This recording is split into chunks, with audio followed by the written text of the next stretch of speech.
এভারেস্টের চূড়া ছুঁয়ে বীরের বেশে দেশে ফিরেছেন চট্টগ্রামের সন্তান বাবর আলী। আজ তিনি কথা বলেন সাংবাদিকদের সঙ্গে, জানিয়েছেন রোমাঞ্চকর আর চ্যালেঞ্জিং এভারেস্ট জয়ের গল্প। আগামীতে জয় করতে চান পৃথিবীর অন্যান্য পর্বতশৃঙ্গ। চট্টগ্রাম থেকে আরও জানাচ্ছেন একে আজাদ। এভারেস্টে দুঃসাহসী অভিযান শেষে জয়ীর ভেসে চট্টগ্রামে ফিরেছেন বাবর আলী। রাতে কাঠমান্ডু থেকে ঢাকা হয়ে চট্টগ্রাম শাহ আমানত বিমানবন্দরে নামার পর পেলেন বীরের সম্মান। বাইরে আসতেই কয়েকশো তরুণ ফুলের তোড়া আর মালাই ঢেকে দেন বাবরকে। তাকে কাঁধে তুলে শূন্যে ছুড়ে উল্লাস করেন।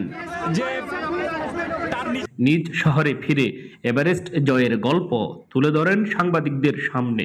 দুঃসাহসিক সেই অভিযানের কথা বলতে গিয়ে বাবর জানান, পৃথিবীর সর্বোচ্চ পর্বত শৃঙ্গের চূড়ায় প্রায় 2.5 ঘন্টা উপভোগ করেছেন প্রকৃতির অপার সৌন্দর্য। এভারেস্ট থেকে নামার সময় আমি তুষার জড়ে পড়েছিলাম, যেটা প্রায় 2.5 ঘন্টা ছিল। একটা জায়গায় বসেছিলাম, একটা এক্সপোজড রিচ বা গিরিশিরায়, তো এমন একটা জায়গায় যেখানে কোথাও কোনো আড়াল নেই আর কি।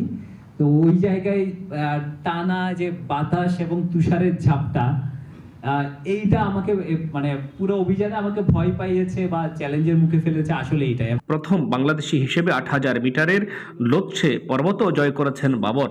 এভারেস্ট জয়ের চেয়েও অভিযানের অর্থ জোগাড় করাকে বড় চ্যালেঞ্জ বলে মনে করেন এই পর্বতারোহী। এভারেস্টের চেয়ে বড় বাধা হচ্ছে এভারেস্ট যাওয়ার জন্য অর্থ জোগাড় করার যে চ্যালেঞ্জ, সেটা আরো বড় পাহাড় আমার পার্সোনালি আমার কাছে মনে হয়েছে। গত 19 মে 29,031 ফুট উচ্চতার মাউন্ট এভারেস্টের শীর্ষে বাংলাদেশের লাল সবুজের পতাকা উড়িয়েছেন বাবর। এর 2 দিন পর 21 মে নেপালের স্থানীয় সময় সকাল 5টা 50 লোৎসে পর্বতের শীর্ষে ওঠেন 33 বছর বয়সী ডাক্তার বাবর আলী। একে আজাদ, নাগরিক, Chattogram. Walton air conditioner exchange অফারে স্প্লিট এসিতে 23,000 টাকা পর্যন্ত নিশ্চিত ছাড়।